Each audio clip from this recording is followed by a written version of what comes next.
पांडुरंग मुरारी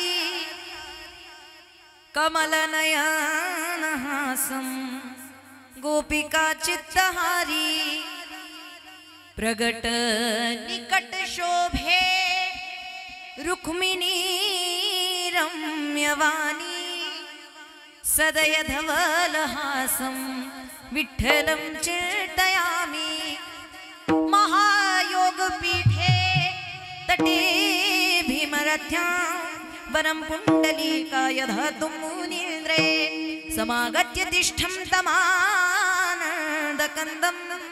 परब्रह्मलिङ्गं भजे पाण्डुरङ्गं पाण्डुरङ्गकारो पाण्डुरङ्गकारो प्रथम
कलावज्ञजियोधरार्थावतारं कलङ्कं कत्तेजोदिकामोदिवत्रं कलानीशबाधापनोदार्हदक्षं समाधिस्थमूर्तिं भजे ज्ञानदीपम् ओम नमो ज्ञानेश्वरा करुणाकरा दयाळा तुमचा अनुग्रह लाधलो पावन झालो चराचरी गुरुर ब्रह्मा गुरुर विष्णू गुरुर्देवो महेश्वरा गुरुर साक्षात परब्रह्म तस्मै श्री गुरुवे नमः वसुदेवं सुतं देवं कंसचानूरमर्दनं देवकी परमानन्दं कृष्णं वन्दे जगद्गुरु अलंकापुरी पुण्यभूमि पवित्र तिथेना दतो ज्ञान राजा सुपात्र तया आठविता महापुण्य राशी नमस्कार माझा श्री सद्गुरु संत ज्ञानेश्वरासी नमो सद्गुरु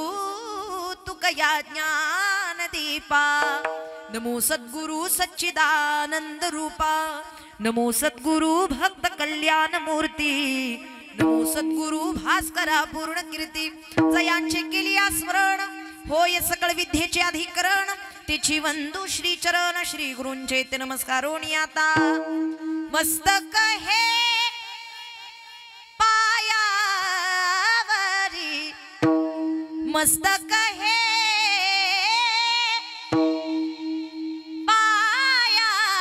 पायावरिया वारकरी संतांच्या या वारकरी संतांच्या या वारकरी संतांच्या मस्तक हे पायावरी मस्तक हे पायावरी या वारकरी संतांच्या वारकरी संतांच्या वारकरी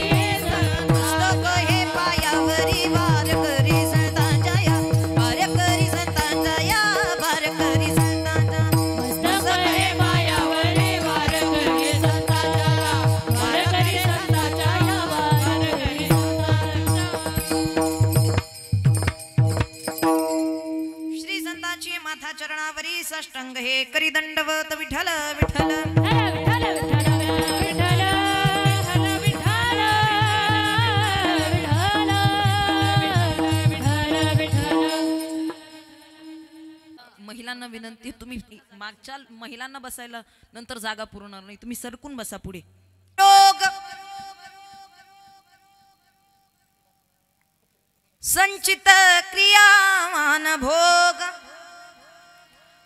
ऐसे विठोबाच नाम उच्चारिता खंडे जन्म वसो न शके पाप जाय त्रिविध तो ताप ऐसे विठोबाच नाम उच्चारिता खंडे जन्म माया तुका मने माया होय दासी लागे पाया ऐसे विठोबाच नाम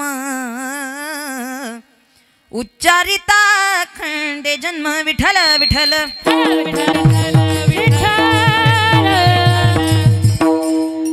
रामकृष्ण हरी रामकृष्ण हरी. मागच्या रुसल्या का काय? हा बोला ना झाल्या. रामकृष्ण हरी. प्रस्तुत आता कमी करा बोलताना. रूपी सेवेकरिता निवडलेला घेतलेला अभंग महाराष्ट्र भूषण पंचमवेद निर्माते साधकांचे मायबाप आणि अज्ञानी जीवाला उद्धारण्याचं सगळ्यात सोपं साधन आपल्यापर्यंत सहजतेनं पोहोचवणारे वैराग्याचे मूर्तिमंत पुतळे जगद्वंदनीय जगद्गुरु श्री संत श्रेष्ठ तुकोबर आहे. श्री संत तुकाराम महाराज यांचा 4 चरणांचा अभंग प्रस्तुत कीर्तन रूपी सेवेकरिता निवडलेला आहे. विठ्ठल विठ्ठल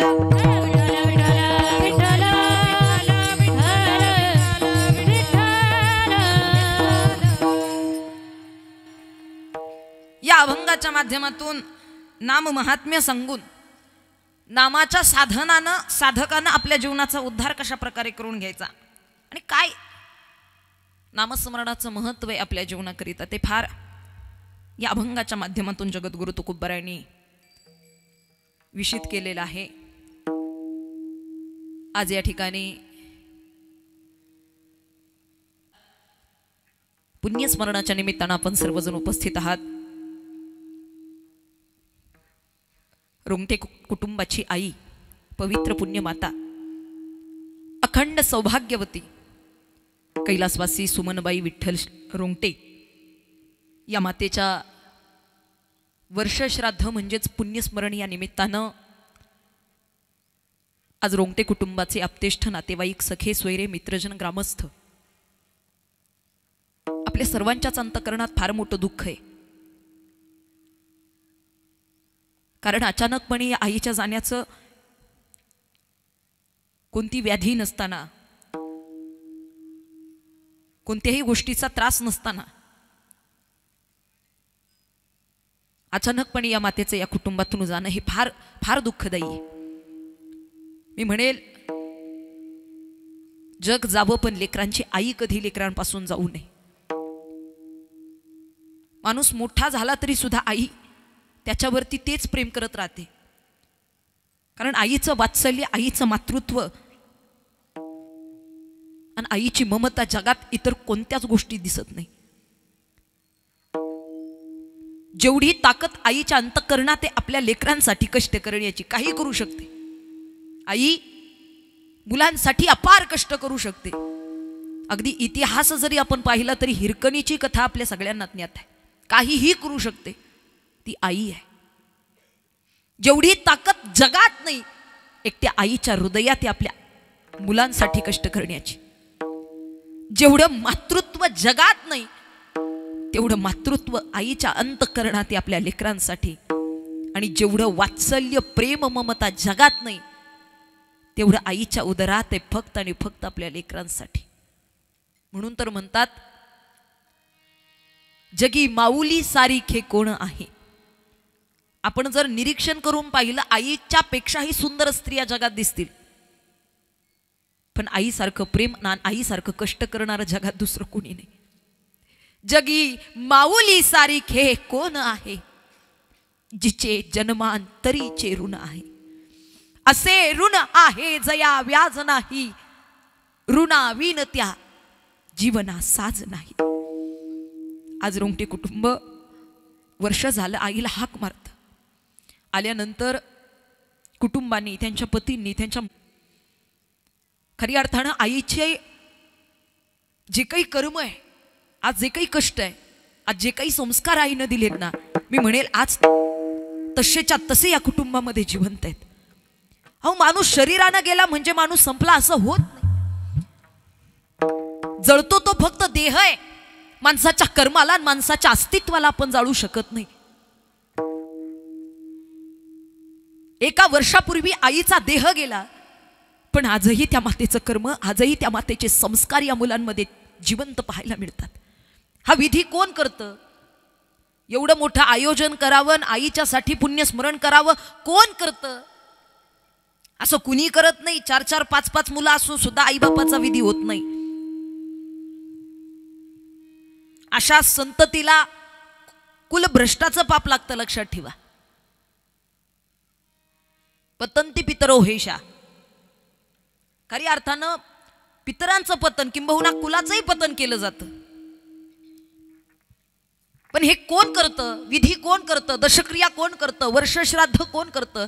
ज्याच्या अंतःकरणात आईबापाच्या कष्टाची जाणीव आहे आणि ज्याच्या अंतःकरणामध्ये आईवडिलांविषयी प्रेम आहे, तेच कुटुंब आणि तीच मुलं विधी करतात, लक्षात ठेवा. आज 1 वर्ष झालं, पण आजही त्या आईच्या आठवणीने डोळे भरून येतात पोरांचे. का रडतात कुटुंब? का रडावं? मी सहज विचारलं, म्हणलं का रडता हो? झालं 1 वर्ष झालं आता. शेवटी जन्मजया मृत्यूतया देहाची गावा आलिया, जन्म मृत्यूच्या सोहळ्यांना म्हणू नये धनंजया जिया परी. का रडता? नका रडू. कारण मृत्यू हा अटळ आहे. मृत्यू हा महान आहे, सर्वांसाठी समान आहे. राजा असो वा रंक, त्याला निसर्गाचं दान आहे. कोणाला चुकलंय? काही गोष्टी होतील किंवा न होतील अशा संदर्भाच्या आहेत. माझ्या बोलण्याचा अर्थ तुम्ही समजून घ्या. जीवनामध्ये काही गोष्टी होतील किंवा न होतील अशा संदर्भाच्या आहेत, पण मृत्यूला दुसरा पर्याय नाही. इतर गोष्टींना पर्याय, मृत्यूला आहे का पर्याय? पर्याय नाही. म्हणजे जन्माला आल्यानंतराची शिक्षण होईल किंवा न होईल. ऐकताय ना तुम्ही सगळे? आपण म्हणू तो शिक्षण होईल किंवा न होईल, नोकरी लागेल किंवा न लागेल, प्रपंच होईल किंवा न होईल, लग्न होईल किंवा न होईल, धन संपत्ती ऐश्वर्य प्राप्त होईल किंवा न होईल. आता पुढचं वाक्य मी सांगते, मृत्यू येईल किंवा न येईल. न येईल हे वाक्य चुकीचं आहे. न येईल असं नाहीच आहे, येईलच, त्याला पर्याय नाही. इथपर्यंत जावं लागतं. म्हटलं का रडतात? नका रडू, शेवटी जावं लागतं प्रत्येकाला. म्हटले ताई, तिनं जेवढे आमच्यासाठी कष्ट केले, शून्यातून विश्व निर्माण केलं. आज जे काही आम्ही इथपर्यंत आहोत ना, ते फक्त आणि फक्त आई वडिलांच्या संस्काराची, आई वडिलांच्या कष्टाची ताकद आहे. त्यांनी जो आधार दिला, त्यांनी जे परिश्रम केले, त्यांनी जो काळ सहन केला आणि त्यांनी जे कष्ट केले. मुलांनी बोलता बोलता हेही सांगितलं की आता वडील रिटायर्ड होणार आणि दोघा पती पत्नी कुठे ना कुठेतरी आई वडील चांगल्यापैकी तीर्थाटन करून चांगल्यापैकी समाधानाचं जीवन आता कुठेतरी कष्ट संपून त्यांना आता समाधानाचं सुखाचे 4 दिवस आम्हाला द्यायचे होते. परंतु ईश्वरी सत्यपुढे विलाज नाही. आज वर्ष झालं, एखाद्या पोरानं जर आमच्या समोर त्याच्या आईला हाक मारली ना ताई, तर आमचे डोळे भरून येतात. कारण त्याची आई आहे त्याला हाक मारण्याकरिता. आज आम्ही किती वेळा हाका मारल्या म्हणजे आमची आई आम्हाला परत ओ देईल. आज किती वेळा तिचं नाव घेतलं म्हणजे ती आम्हाला परत मिळेल. सोडून या गेली आई, आई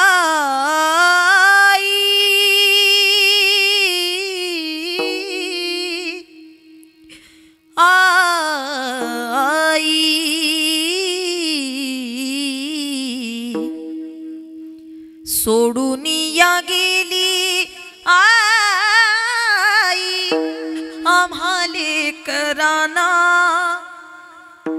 आई आई आई आता म्हणू मी कुणाला आई आई आई आता म्हणू मी कुणाला काका काकी मामा मामी नाना नानी ही सगळी माणसं ही सगळी नाती आम्हाला पुन्हा पुन्हा दिसतात पण आमच्यावरती जीवा पाड प्रेम करून आमच्यासाठी हाडाची काडी रक्ताचं पाणी करणारी आमची आई दिसत नाही आई तू आमच्यासाठी कष्ट केले फार आई तू आमच्यासाठी कष्ट केले फार सोडून या गेली आई सारा परिवार सोडून या गेली आई सारा परिवार सोडून या गेली आई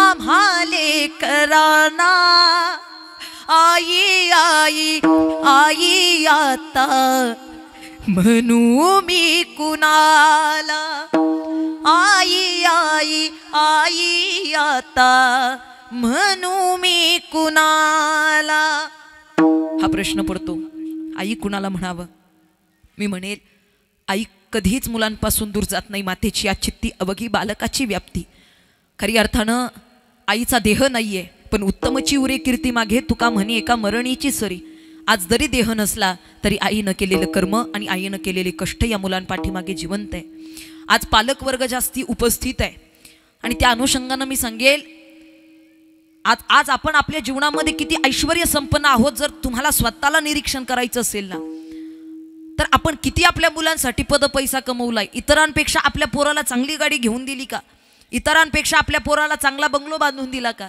आणि इतरांपेक्षा आपण आपल्या पोराला चांगल्या कॉलेजमध्ये ॲडमिशन घेऊन दिलं का हे पाहण्यापेक्षा आपल्या मुलांवरती आपण चांगले संस्कार केले का हे निरीक्षण करणं फार गरजेचं आहे कारण आज सध्याच्या काळात सगळ्यात मोठी आईवडिलांची श्रीमंती हीच आहे मुलांवरती संस्काराची शिदोरी पाठीमागं ठेवणं हीच सगळ्यात मोठी प्रॉपर्टी पोरांसाठी लक्षात ठेवा कारण आई बापानं कमवलेला आजचा पैसा उद्या संपून जाईल पण एकदा का आईवडिलांचे संस्कार आणि आईवडिलांचा आशीर्वाद जर पोरांच्या पाठीशी असेल ना तर मी म्हणेल जगामध्ये तो पोरगा कधी अपयशी होऊ शकत नाही लक्षात ठेवा विठ्ठल विठ्ठल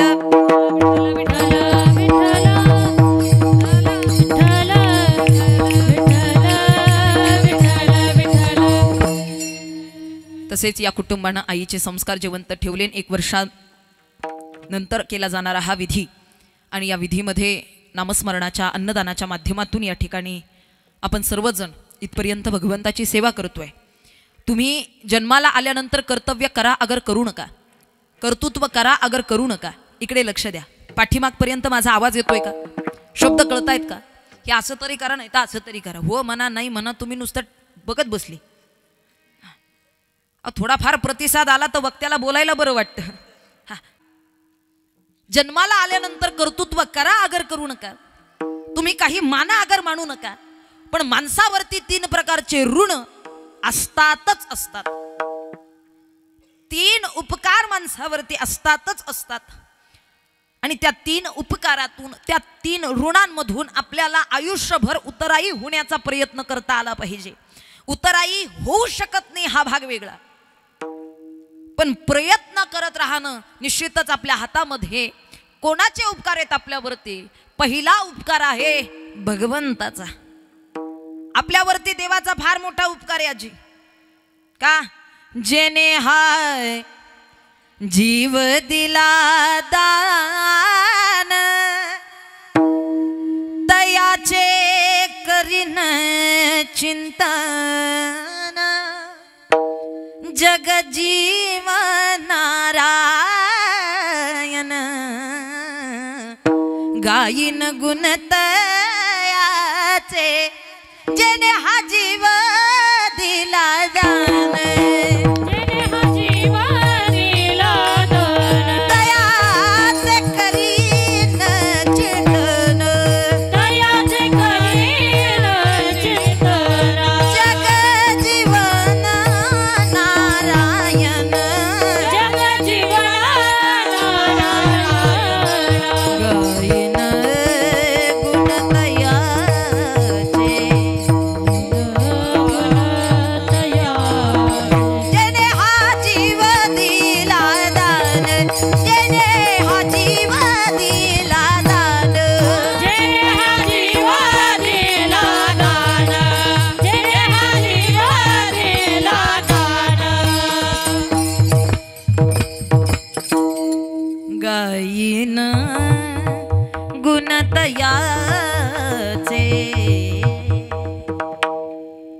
जेने हा जीव दिला दान.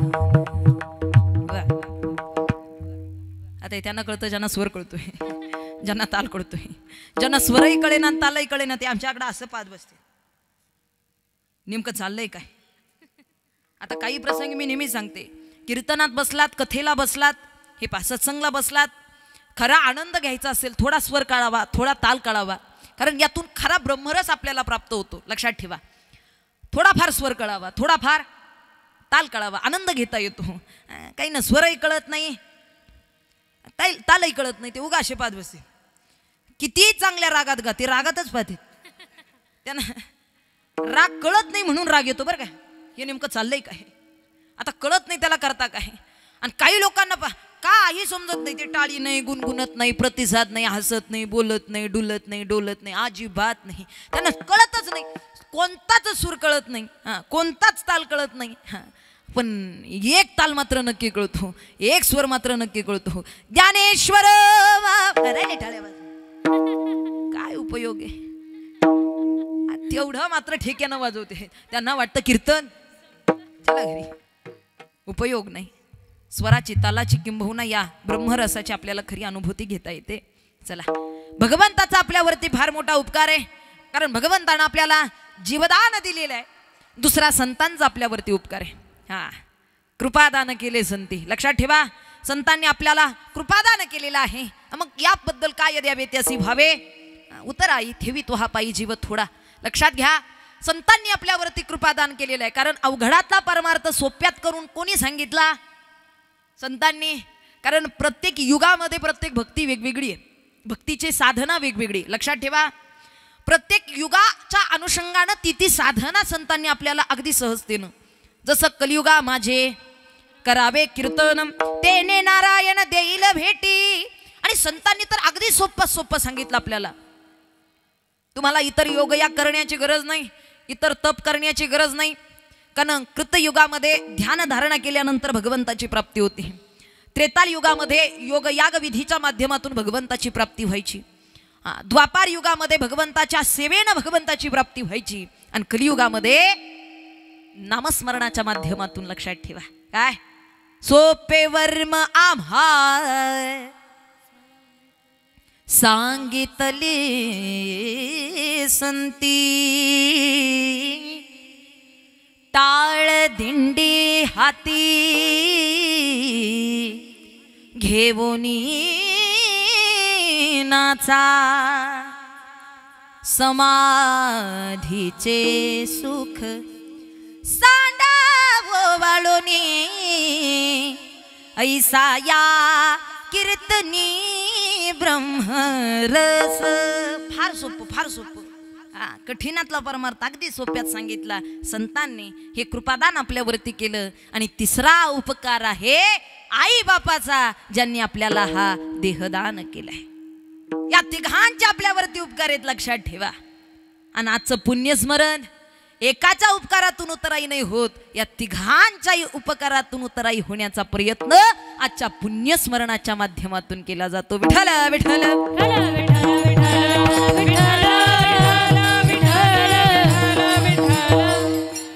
कारण इथे भगवंताच्या नामाचाही उच्चार आहे, इथे संतांच्या विचाराचाही उच्चार आहे, आणि इथे आई वडिलांप्रित्यर्थ केलं जातं. या निमित्तानं आई वडिलांच्याही उपकाराचं इथे निश्चितच आपल्याला या तिघांच्याही उपकारातून उतराई होण्याचा प्रयत्न करता आला पाहिजे. चला, जगद्गुरु तुकोबारायांचा 4 चरणांचा अभंग आहे. तुटे भवरोग संचित क्रिया मानभोग ऐसे विठोबाचे नाम उच्चारिता खंडे जन्म. लक्षात ठेवा, नामाचं महात्म्य किंबहुना नाम कशा स्वरूपाचं आहे याबद्दल आपल्याला संतांनी ज्ञान दिलेलं आहे. माझे शब्द नीट लक्ष देऊ नये का. नाम कशा स्वरूपाचं आहे, कारण नामाचे 2 प्रकार आहेत. नाम 2 प्रकारातून 2 पद्धतीनं सांगितलं जातं. नाम 2 पद्धतीतून सांगितलं जातं. एक स्वरूप पद्धत आणि दुसरी आहे महात्म्य पद्धत. काही लोकांना नावाचं महत्त्व कळावं लागतं, सांगावं लागतं, मग त्यांना पटतं. आणि काही लोकांना नामाचं स्वरूप कळावं लागतं, मग त्यांना पटतं. अधिकारी व्यक्ती असेल त्याला स्वरूपाचं लगेच ज्ञान होतं, पण अधिकारी व्यक्ती जर नसेल तर त्याला स्वरूपाचं नाम सांगून उपयोग नाही. तुम्हा आम्हा सारख्या सामान्य साधकाला महात्म्य सांगून लवकरात लवकर, किंबहुना तुलनेच्या माध्यमातून लक्षात ठेवा, तुलना करून सांगितलं जातं. स्वरूप आणि तुलना या दोन पद्धतीने नामाचं महत्व आहे. तुलना आणि स्वरूप. काही लोक स्वरूपाच्या जाणीव करून घेतात आणि काही लोक तुलनेतून. तुम्हा आम्हा सारख्यांसाठी तुलना करावी लागते. जसं की उदाहरण फार सोपं आहे. आता संक्रांतीचा सण समोर आलेला आहे, बरोबर की नाही? संक्रांत, मकर संक्रांत आलेली आहे. मकर संक्रांतीला गोडधोड पोळ्यांचा स्वयंपाक केला आणि घरामध्ये पतीला नवऱ्याला जेवायला बसवलं आणि पुरणपोळी गरम गरम अशी तव्यावरची पोळी तिनं ताटामध्ये ठेवली आणि ताटामध्ये पोळी पडते ना पडते, ताटामध्ये पोळी पडते ना पडते, ती विचारते का हो कशी झाली? काय म्हणते? कशी झाली? अगं खाऊ दे तर खरं आधी. नाही नाही, खा खा खा. त्यानं पहिला घास मोडला.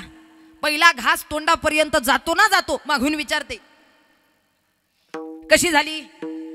अगं बाई तोंडात तरी जाऊ दे. बरं ठीक आहे.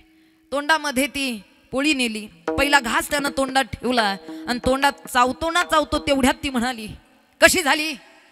अगं जिभेला चव तरी कळू देत. गडबड फार. महिलांना याची उत्सुकता असते बरं का. कोणताही पदार्थ करता, कोणती भाजी करा, कोणताही स्वयंपाक करा, ती पतीला फार विचारते कशी झाली कशी झाली. आता आधीच एवढी गरम असते, कोणत्या जन्मीचा बदला घेते काय जणू, पण आधीच एवढी गरम देते की तिला फुकता फुकता वेळ जातो. पण गार थंड होतोपर्यंत, ती जगळसतोपर्यंत, तिचा रस आतमध्ये उतरसतोपर्यंत, तिची चव कळसतोपर्यंत त्याला वेळ लागतो. हिला उत्सुकता असते, सांगा ना हो कशी झाली, सांगा ना हो कशी झाली. मग यानं पहिला घास खाल्ला आणि खाल्ल्याबरोबर नवरा शहाणा होता या कारणानं त्यानं उत्तर दिलं अगदी. कुठं नंतर भांडण करत बसता, आलं का ध्यानामध्ये? तो म्हणला अगदी सुंदर झाली, फार सुंदर झाली, अप्रतिम झाली. अगं काय छान झाली पोळी, वा वा वा वा, फार सुंदर. आता मला तुम्ही उत्तर द्या महिला मंडळ, नुसतं चांगली झाली म्हणून तुमचं समाधान होतं का? नाही म्हणतायत खुशाल? नाही म्हणतायत. नुसतं नवऱ्यानं चांगली झाली पोळी असं म्हणून तिचं समाधान होत नाही. नाही नाही असं नाही. चांगली झाली म्हणजे काय? खरं सांगा कशी झाली. अगं खरंच चांगली झाली. नाही नाही अजून सांगा, वाटलेस 2 पोळ्या अजून खा, पण कशी झाली? आता काय सांगावं? अगं सुंदर झाली, अप्रतिम झाली, गोड झाली, छान झाली, आणखीन काय सांगावं? नाही नाही मला खरं खरं सांगा कशी झाली. आता नवऱ्याला एवढा वैताग आला. मग नवऱ्यानं विचार केला, म्हणले जास्त टेन्शनच नको. नवरा म्हणला अगं माझ्या आईची सुद्धा अशी होत नाही तशी झाली. कळालं का तुम्हाला?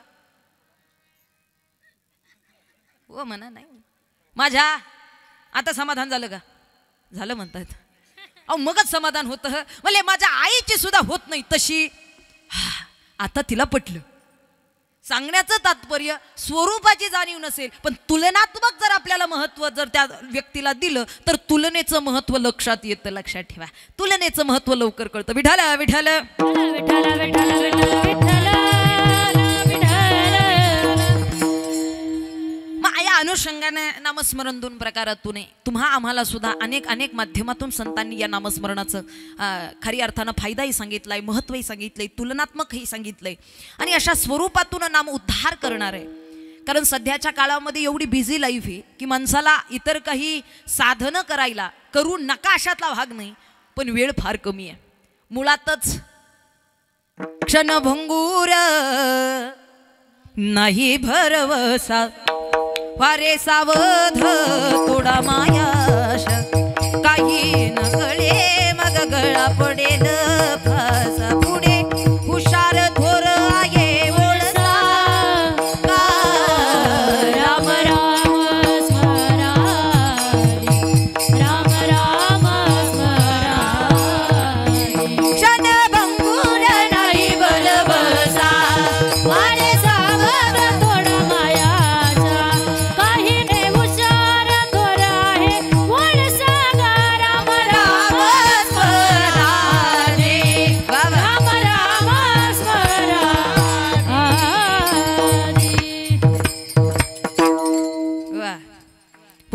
हुशार थोर आहे ओढ सागा राम नाम स्मरा कधी. आता जे त्यातले येतात ते म्हणतील आधी, आता जे त्यातले नाहीत त्यांचा संबंधच नाही ते अजूनही असेच बघत राहिले नेमकं कधी. करावी तातडी अहो काही करा, राम नाम स्मरा आधी आधी कर, बाकीच्या गोष्टी नंतर. पण आम्ही गडबड केली प्रपंचाची आणि किंबहुना इतर साधनाची, इतर इतर इतर साधनं आपल्याला प्राप्त केली, पण नामस्मरण आणि भगवंताचा परमार्थ आम्ही फार अर्धवट ठेवला. फार उशीर होतो माणसाला तिथपर्यंत पोचता पोचता.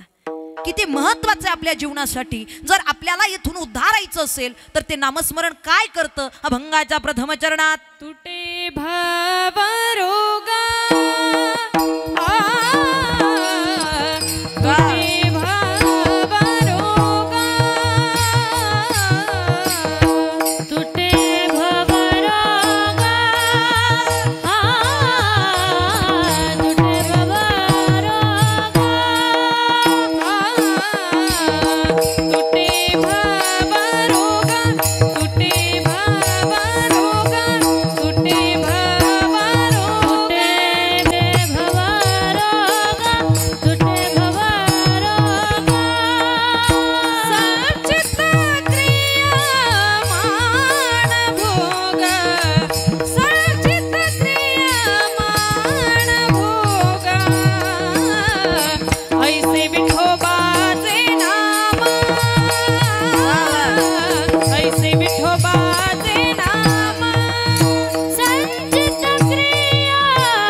पाठीमागच्या महिला एकदा मोकळ्या मनानं टाळ्या वाजवा बरं सगळ्यांनी. पाठीमागचे पुरुष वाजवा बरं मोकळ्या मनानं टाळी.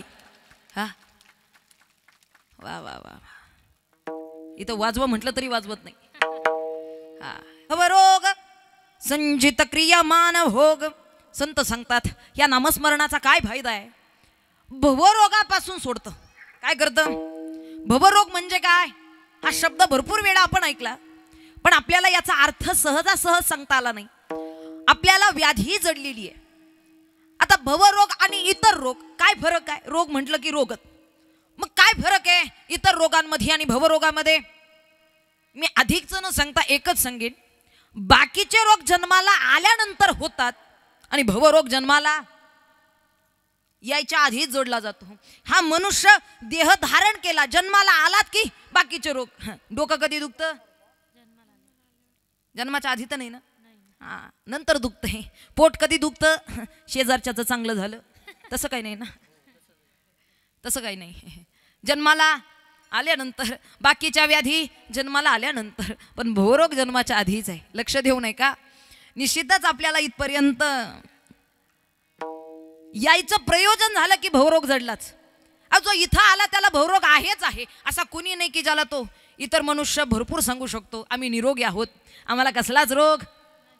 तुम्हाला माहित नाही अजूनपर्यंत एक इंजेक्शन सुद्धा, कसली गोळी नाही, कसलं इंजेक्शन नाही, कसलं काही नाही. आपल्याला कसलाच रोग नाही, सांगूच शकत नाही, असं म्हणू शकत नाही. आपल्याला प्रत्येकाला भवरोग जडलेला आहे. जो जो इथपर्यंत आलेला आहे त्याला त्याला भवरोग जडलेलाच आहे. आणि रोग म्हणजे तोडणं, हाणणं, मारणं, फोडणं, व्याधी, त्रास देणं हे रोगाचं लक्षण आहे. बरोबर की नाही. रोग म्हटलं की शरीराला त्रास, रोग म्हटलं की शरीराला वेदना, रोग म्हटलं की आपल्याला त्रास होतोच होतो. मग त्याचे प्रकार भरपूर आहेत, पण त्यातल्या त्यात सगळ्यात मोठा असणारा भवरोग आहे. दुःख देणारा भवरोग आहे, त्रास देणारा भवरोग आहे. आणि मुळात आपण ज्या प्रपंचात आलो तो आधीच रोग आहे.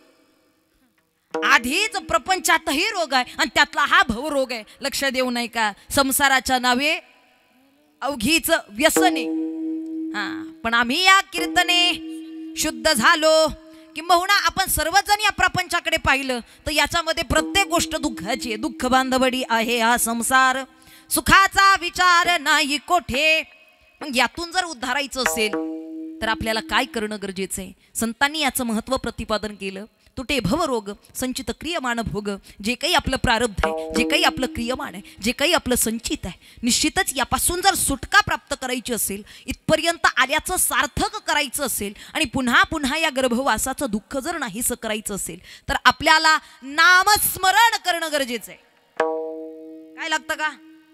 पैसा ना लागे, रुपया न लागे, ना लागे कवडी दमडी. बोलो राम राम राम, बोलो श्याम श्याम श्याम, बोलो राम राम राम, बोलो श्याम श्याम श्याम, बोलो राम राम राम, बोलो श्याम श्याम श्याम, बोलो राम राम राम, बोलो श्याम श्याम श्याम. मनवा मनवा खेती करो हरि नाम की. मनवा मनवा खेती करो हरि नाम की. मनवा खेती करो हरि नाम, मनवो हरि नाम की. मनवा मनवा खेती करो हरि नाम की. बोलो राम राम राम, बोलो श्याम श्याम श्याम, बोलो राम राम राम, बोलो श्याम श्याम श्याम. काय केलं? खरी अर्थानं भगवंताला प्राप्त करणं एवढं सोपं आहे. तो इतर साधनाला मिळेल ना मिळेल, पण नामस्मरण केल्यानंतर तो प्राप्त होतोच होतो. कुणी म्हणे ही असेल चोरी, कुणा वाटते असे उधारी.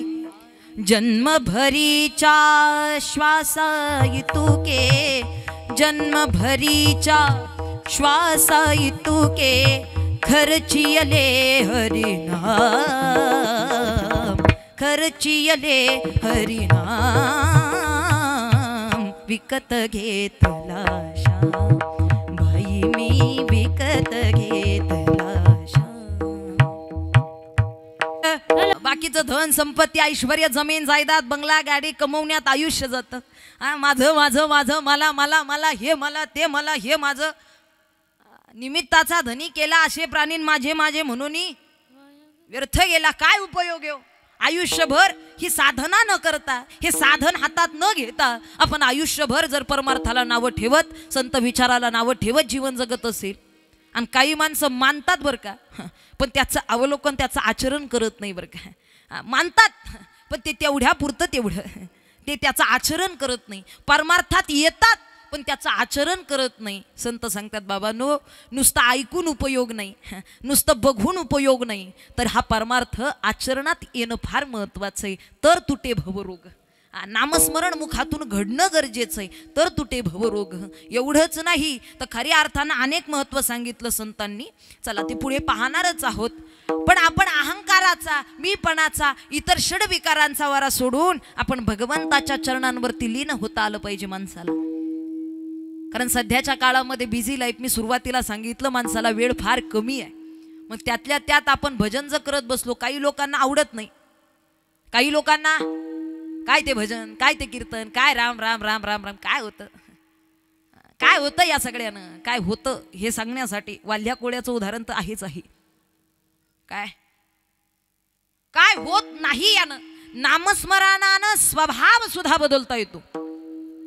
आपण म्हणतो ना स्वभाव बदलत नाही माणसाचा, पण नामस्मरणाची एवढी ताकद आहे की ते स्वभाव स्वरूप सुद्धा माणसाचं बदलतं. ज्यावेळी नारद मुनी त्या ठिकाणी वाल्ह्या कोळ्याच्या सानिध्यात गेले, की मग वाल्ह्या कोळी जेव्हा नारद मुनींच्या सानिध्यात आला, ते सगळं काय आहे चोरी करण्यासाठी तिथपर्यंत नारद मुनींना सांगितलं, काय असेल ते द्या.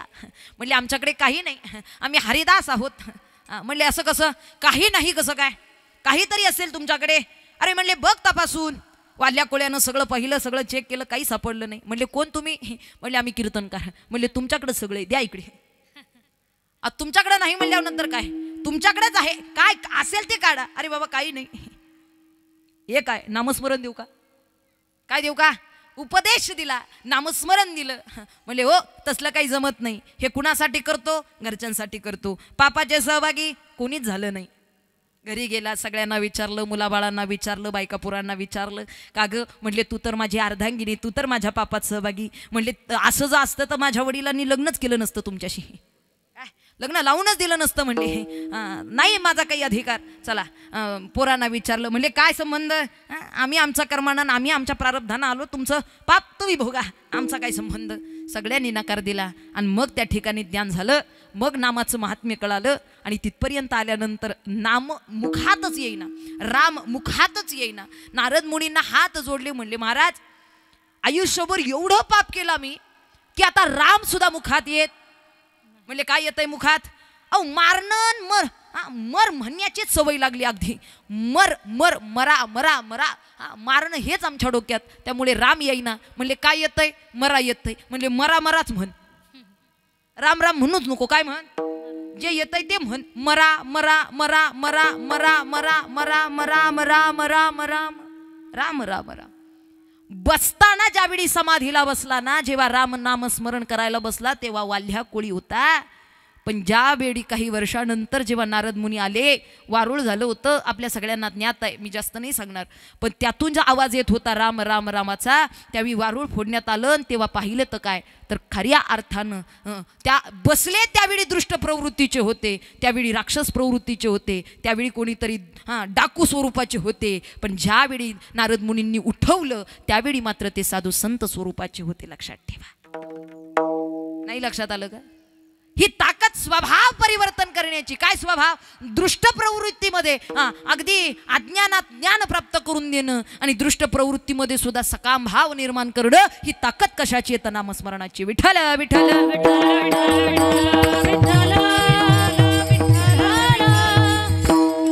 तुटे भवरोग, हे आहेच आहे. तुटे भवरोग, भवरोगापासून, या भवसिंधू सागरापासून दुर्लभ असणारा हा निश्चितच हा भवरोग, अशापासून दूर नेण्याचं तोडण्याचं काम कोण करतं? नामस्मरण करतं. संचित क्रियमान भोग असं विठोबाचं नाव आहे. कसं? अभंगाच्या दुसऱ्या चरणात.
विठोबाचे नाम जगद्गुरु तुकोबाराय सांगतात, असं भगवंताचं नाव आहे. उच्चारिता खंडे जन्म, नामस्मरणाचा नुसता उच्चार केला अख्ख्या जन्माचा खरी अर्थानं जे जन्म मरण फेर आहे ना, उपजते नाशे नाशिले ते पुनरुपी दिसे हे घटिका यंत्र जैसे परिभ्रमे गा पुनरपी जननम पुनरपी मरणम पुनरपी जननी जठरे शयनम.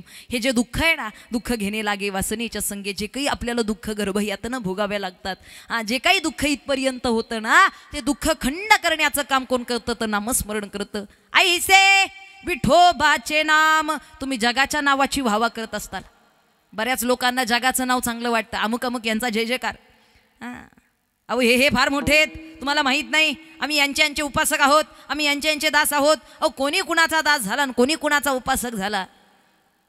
निश्चितच प्रभू बिन कोण कुणाचा वाली, प्रभू बिन कोण कुणाचा वाली, कोण कुणाचा चालक मालक.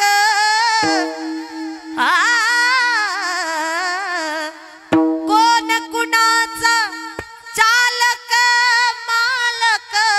व्यर्थची भाषण खाली खाली. प्रभू बिन कोण कुणाचा वाली, प्रभू बिन कोण कुणाचा वाली, प्रभू बिन कोण कुणाचा वाली. तुका म्हणे तुला सोडविना कोणी नाही का चक्रपाणी.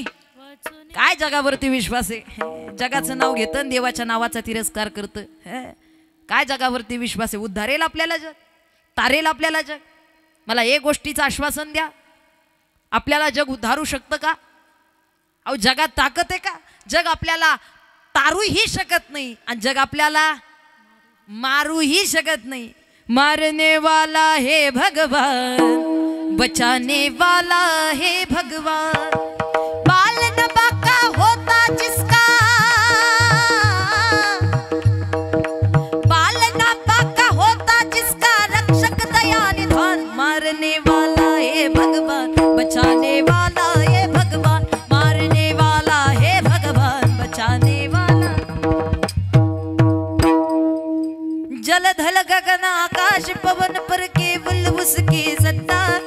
जल धल अगन आकाश पवन पर केवल उसकी सत्ता. उसके बिना यहाँ पर हिल न सके कोई पत्ता. उसका सोचा यहाँ पे होता, उसका सोचा यहाँ पे होता. उसकी शक्ति महान. मारने वाला है भगवान, बचाने वाला है भगवान. मारने वाला है भगवान, बचाने वाला है भगवान.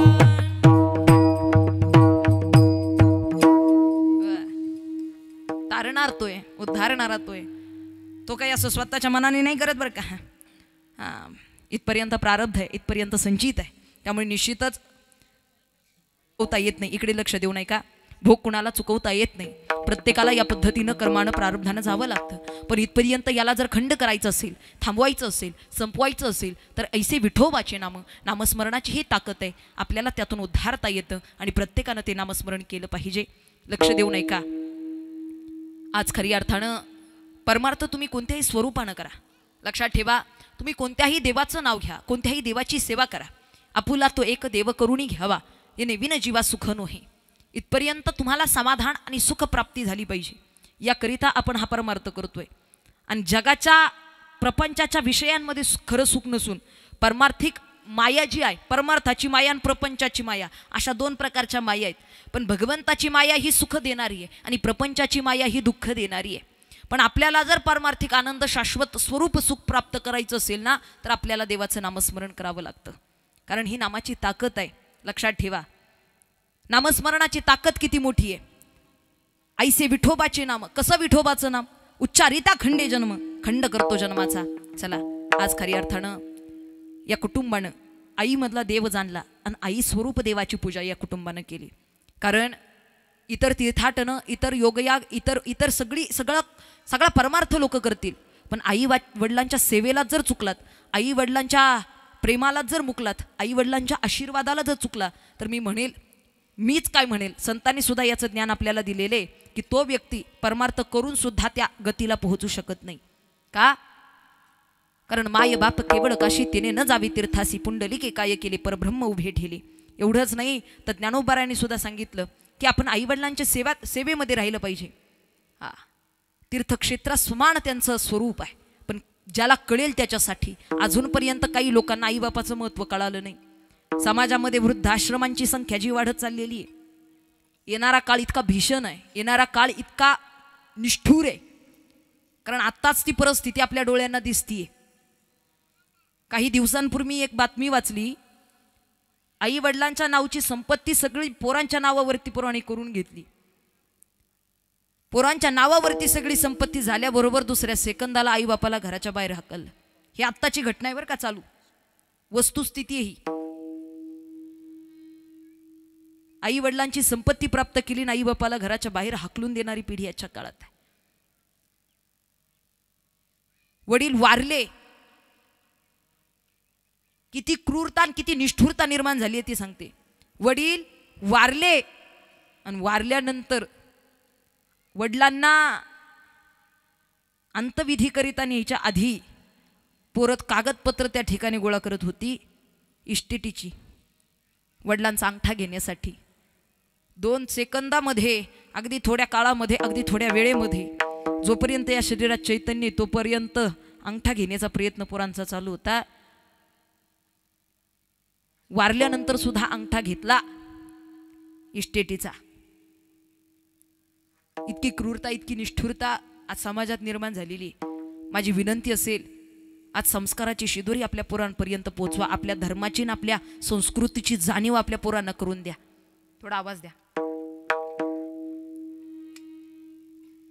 आज या आईतला देव पोरांना कळाला म्हणून आज वर्ष श्राद्ध करून डोळे भरून येतात.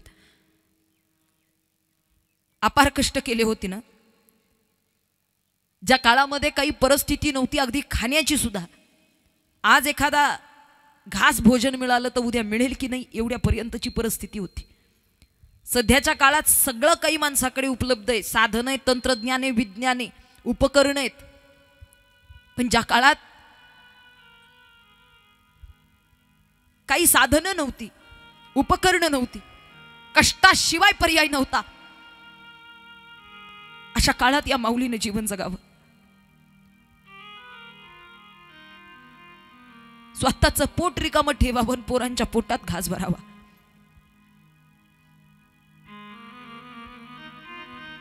आज तिचं महत्व सांगत असताना डोळे का भरून येतात. ज्यांच्या ज्यांच्या जीवनामध्ये त्या आईचे परिश्रम आजही तुमच्या ध्यानात असतील, लक्षात असतील, मी म्हणेल मरेपर्यंत विसरू नका. कारण या स्वार्थाच्या जगामध्ये निस्वार्थ प्रेम करणारा झारा म्हणजे आईचं अंतःकरण आहे.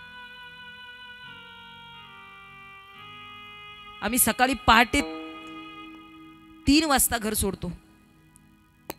जग नाही विचारत आम्हाला तुम्ही काही खाऊन निघालात की नाही, पण पहाटे 5 वाजता जरी घर सोडायचं असेल ना, तरी आपल्यासाठी, आमच्यासाठी नाश्ता तयार करून आम्हाला घराच्या बाहेर काहीतरी खाऊन जा हा आग्रह धरून घराच्या बाहेर पाठवते ना ती आई आमची.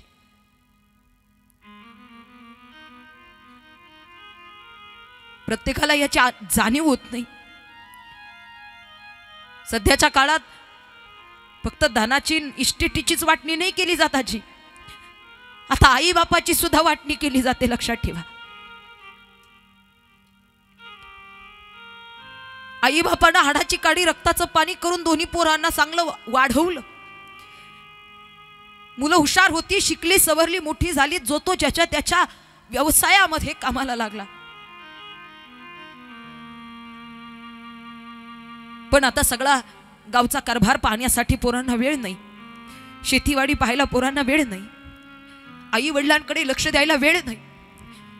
पोरांना वाटणीचा निर्णय घेतला, गावातल्या एका पंचांना बोलावलं, गावातल्या 4 जुन्या जाणत्या माणसांना बोलावलं आणि वाटणीसाठी सगळं गाव एकत्र आलं. जमिनीची वाटणी येताच पोरं माझी आहे, ही वाटणी मला, ही वाटणी मला, ही जमीन मला मला म्हणून पुढे आली. जेव्हा दागिन्यांची वाटणी झाली ना, तेव्हा दागिन्यांसाठी सुद्धा हा दागिना माझा, एवढं सोनं माझं, एवढे अलंकार माझे. पैशांची, धनाची वाटणी करताना सुद्धा एवढं धन, एवढा हिस्सा माझा. घराची वाटणी करताना सुद्धा एवढं माझं, हे माझं म्हणून आली.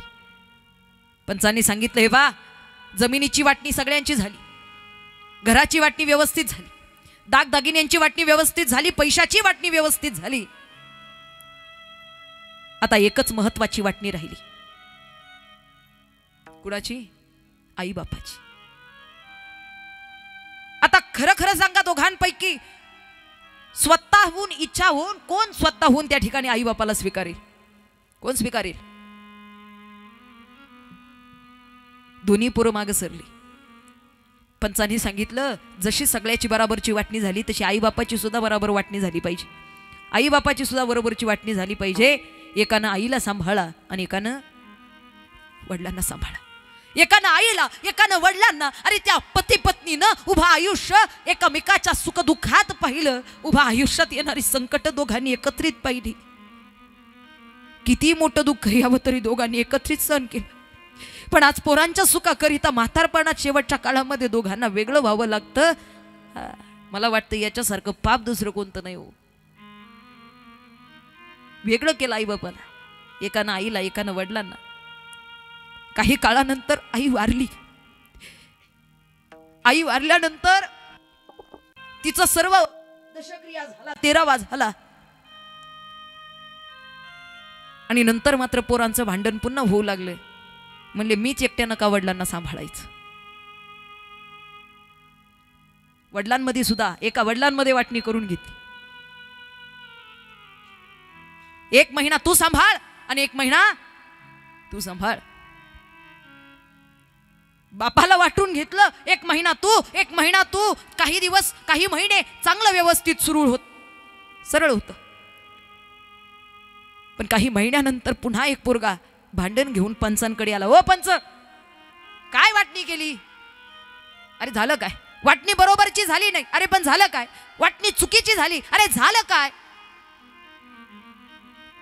1 महिना मी वडिलांना सांभाळायचं आणि 1 महिना माझ्या भावानं वडिलांना सांभाळायचं. हो म्हणले, ठीक आहे, यात काय चुकलं? म्हणले, सगळं बरोबर आहे, पण ज्या महिन्यात माझा भाऊ वडिलांना सांभाळतो त्या महिन्यात 30 दिवस आहेत आणि मी ज्या महिन्यात सांभाळतो त्या महिन्यात 31 दिवस आहे. 1 दिवस जास्त मी वडिलांना का सांभाळावं? ही वस्तुस्थिती आहे. काय लागतं म्हाताऱ्या माणसाला? अर्धी भाकर कमी द्या, माझी विनंती आहे. अर्धी भाकर कमी द्या, पण जगासमोर आईबापाचा अपमान कधी करत जाऊ नका, एवढी विनंती आहे. कारण म्हाताऱ्या माणसाला पोटाची भूक सहन होईल, पण पोटच्या पोरांनी जगासमोर केलेला अपमान आज म्हाताऱ्या माणसांना सहन नाही होत. काय ते लुगडं, काय ती साडी, काय ते धोतर नेसलं, अहो कळत नाही का तुम्हाला? अरे आयुष्यभर त्यांनीच तर आपल्या संस्कृतीची आणि आपल्या धर्माची जोपासना केली. आज आपला धर्म संस्कृती कुणी टिकवली? या जुन्या जाणत्या माणसांनी टिकवली. सध्याची बाहेरची फॅशन ही स्टँडर्ड वाटते माणसाला. बाहेरची फॅशन म्हणजे चांगली वाटते माणसाला. आपली संस्कृतीची अवहेलना, अपमान करत जाऊ नका. या जुन्यांनी ते जपून ठेवलं. 2-2 लुगड्याचं 1 लुगडं केलं, पण म्हाताऱ्या आईनं 2-2 वर्ष तिनं 1 लुगडं वापरावं. कधीच तिने इतर गोष्टीची अपेक्षा नाही ठेवली. आज प्रत्येकाला माझी विनंती आहे, खऱ्या अर्थानं त्यांचे महत्त्व जाणून त्यांच्या सेवेसी लागा. सकल तीर्थाची अधुरी जी कमाता पितरे त्या सेवेसी किर शरीर लोन कीजे. त्यांच्या सेवेला लागा. काय महत्त्व आहे तिचं, काय केलं तिने? मी दादांना विचारलं, म्हणलं या आईचं तुम्ही वर्ष श्राद्ध करता, पण असं काय केलं हो तिने तुमच्यासाठी? जन्म दिला, वाढवलं, हेच तर केलं, कर्तव्य तिचं. काय केलं सर? म्हणले, ताई जे तिनं केलं, जेवढे कष्ट तिनं केले ना, जगात दुसरं कोणी करू शकत नाही. तिनं बांधलं घरट, दिला उबारा निवारा. तिनं बांधलं घरट, दिला उबारा निवारा. घेऊन या पंखा खाली, लागू दिला नाही वारा. घेऊन या पंखाखाली लागू दिला नाही वारा दूर उडाली पाखर पांग आईच फिटाया दूर उडाली पाखर पांग आईच फिटाया आज घायाळ पक्षीनी जाई पिलाना भेटाया आज घायाळ पक्षीनी जाई पिलाना भेटाया माया मंदिर हालले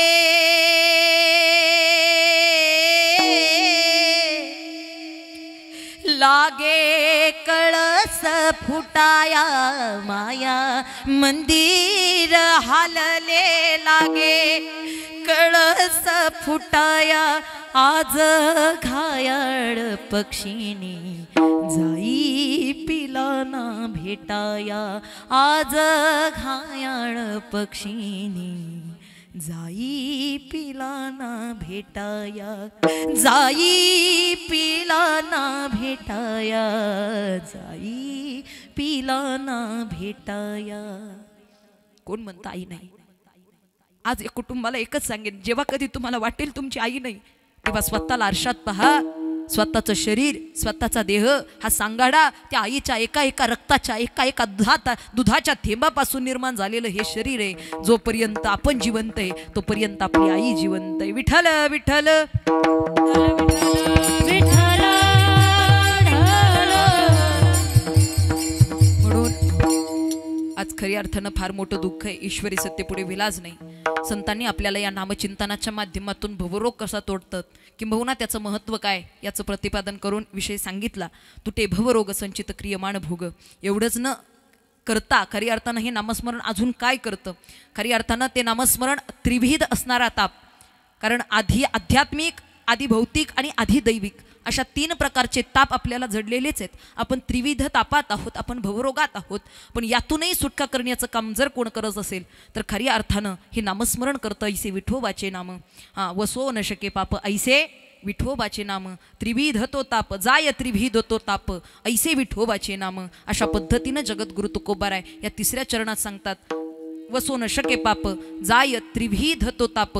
खऱ्या अर्थानं अधिकच न बोलता आपल्यालाही सर्वांनाच या 3ही तापातून आणि भवरोगातून निश्चितच आपल्याला बाहेर जायचं आहे. मग ते करण्याकरिता काय केलं पाहिजे तर भगवंताचं नामस्मरण, हातानं टाळी मुखानं भजन. विठोबा रखुमाई विठोबा रखुमाई विठोबा रखुमाई विठोबा रखुमाई विठोबा रखुमाई विठोबा रखुमाई विठोबा रखुमाई विठोबा रखुमाई विठोबा रखुमाई विठोबा रखुमाई विठोबा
गरजेचं असतं भोजन, तसं मनासाठी गरजेचं असतं भजन. आणि भोजन आणि भजनामध्ये दोन गोष्टीचं माणसानं लक्षात आलं पाहिजे. या दोघांमध्ये सुद्धा एक गोष्ट समान आहे, ती म्हणजे सात्विकता. या दोघांमध्ये सात्विकता असली पाहिजे, भजनात आणि भोजनात. अधिकचं न बोलता या ठिकाणी आपण सर्वजण धर्म टिकवण्यासाठी हे सगळं पाहतोय. धर्माचे पालन करणे, पाखंड खंडन ह्याची आम्हा करणे काम बीज वाढवावे नाम. पण धर्म कसा टिकवता येईल, सामान्यतेने आपल्याला कसा धर्म टिकवता येईल. अधिकचं काही करू नका, घरात आई आणि गोठ्यामध्ये गायीची सेवा करा, धर्म टिकवला जाईल. इकडे लक्ष द्या. घरात इकडे इकडे इकडे घरात आई आणि गोठ्यात गाई.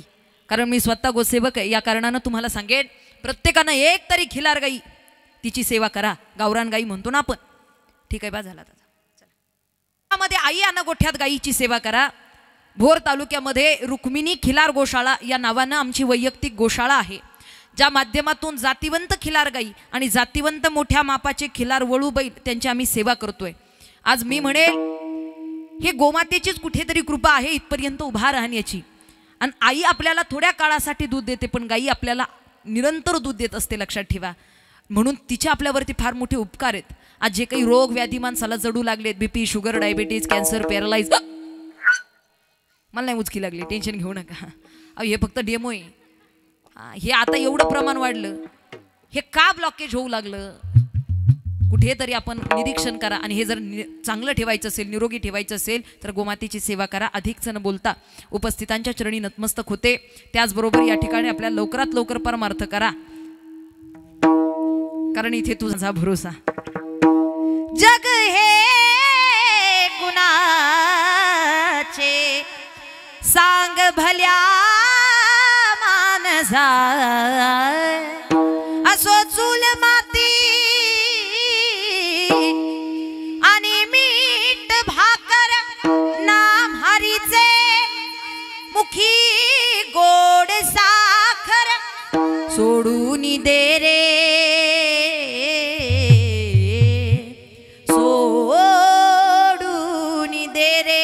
धनाच्या तुला वसा.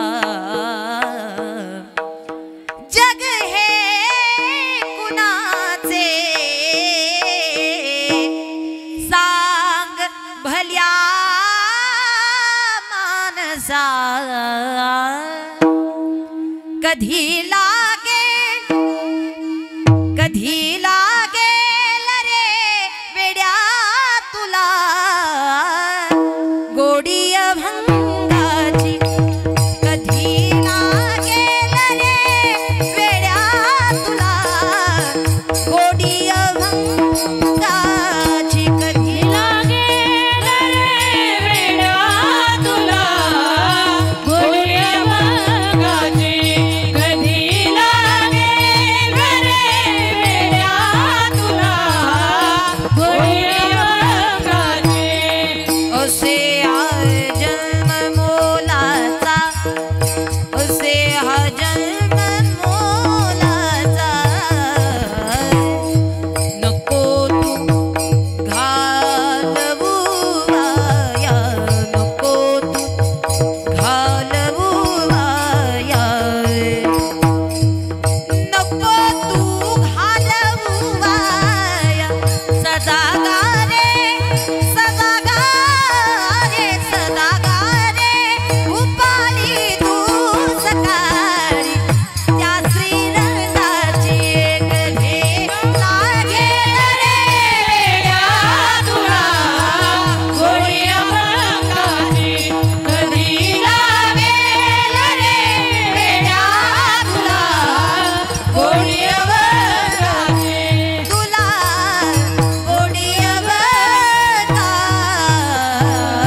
कीर्तन झालं तसं. अधिकच न बोलता आज कीर्तनरूपी सेवेकरिता सुंदर अशी गायनाची साथ ज्यांनी दिलीत, फार गोड असा ज्यांचा सूर, गाणं कोकिळा, या ठिकाणी आमच्या आदरणीय हरिभक्तीपरायण राणीताई दौंड यांच्यासाठी एकदा जोरदार टाळी वाजवा. गोड असा सूर या ठिकाणी त्यांनी दिल्यात, मनापासून धन्यवाद. त्याच पद्धतीनं फार सुंदर अशी ज्यांची साथ, सुंदर असा ज्यांचा कंठ आणि गाणं कोकिळा असणारे आमच्या आदरणीय हरिभक्तीपरायण खारेताई गायत्रीताई खाडेताईंसाठी एकदा जोरदार टाळी वाजवा. गायत्रीताई फार सुंदर आवाज, फार सुंदर असा साथ या ठिकाणी तुम्ही दोघींनी दिलीत. त्याचबरोबर या ठिकाणी आदरणीय हरिभक्ती परायण नाव काय ताल विकास वारकरी शिक्षण संस्था त्र्यंबकेश्वर इथपासून या ठिकाणी आमच्या आदरणीय बंधुस्थानी असणारे मृदुंग विशारद या ठिकाणी विकासदादा वेलुकर यांच्या संस्थेतील हे सर्व विद्यार्थिनी आहेत. एकदा जोरदार टाळी वाजवा.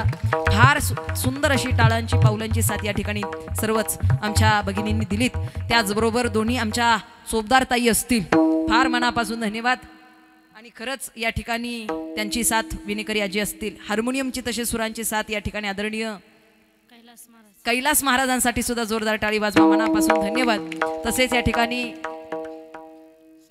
सुनील महाराज असतील, मनापासून धन्यवाद. टाळांची उत्कृष्ट अशी साथ तुमची प्राप्त झाली. तसेच या ठिकाणी मृदुंगाची उत्कृष्ट अशी साथ ज्यांची मिळालीत, माझे पती आदरणीय आंतरराष्ट्रीय मृदुंग वादक अर्जुनजी महाराज साळेकर महाराजांसाठी एकदा जोरदार टाळी वाजवा. खरी अर्थानं निर्जीव चमड्यातून ध्वनी निर्माण करून तो आपल्या कानापर्यंत पोहोचवणं एवढं सोपं काम नसतं बरं का. ही फार मोठी साधना आहे. अगदी दिग्गज कीर्तनकार कलाकारांसमवेत त्यांची साथ प्राप्त झालेलीच आहे. अगदी टीव्ही सिरियल टीव्ही शोज मध्ये त्यांनी काम केलेलं आहे. तर माझ्या जीवनाचं येणं हे माझं परम भाग्य आहे, लक्षात ठेवा. फार मनापासून धन्यवाद. तसेच साऊंड सिस्टीमसाठी एकदा जोरदार टाळी वाजवा. सुंदर अशी खरी अर्थानं साऊंड सिस्टीम या ठिकाणी दिलेत.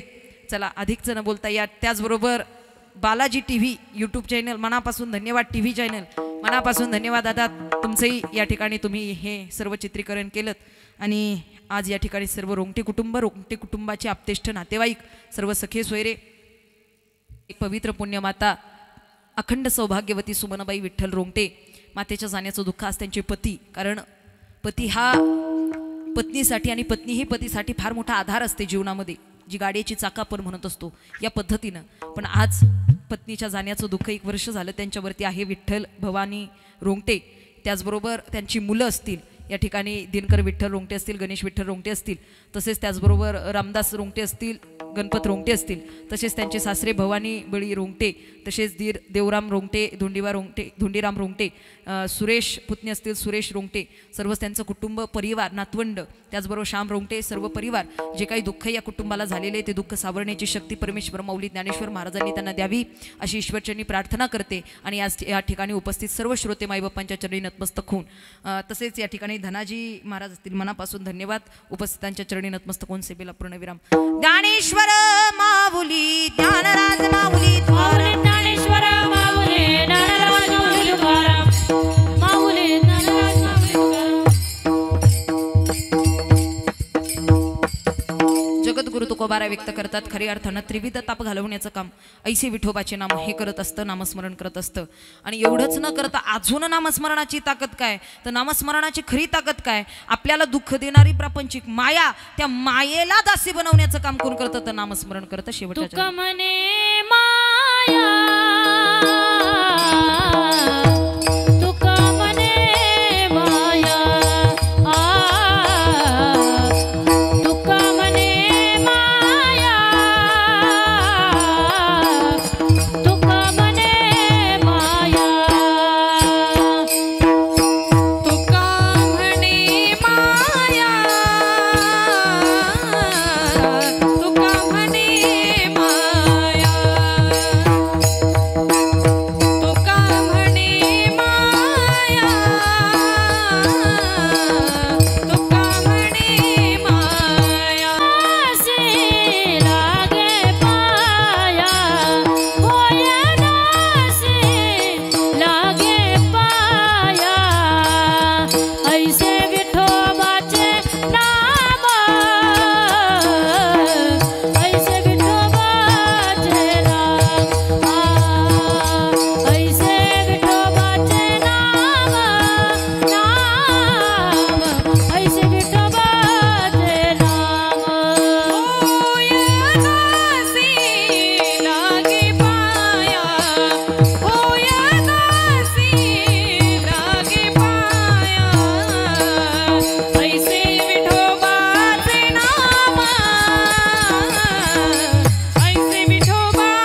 की जय, जगद्गुरु तुकाराम महाराज की जय.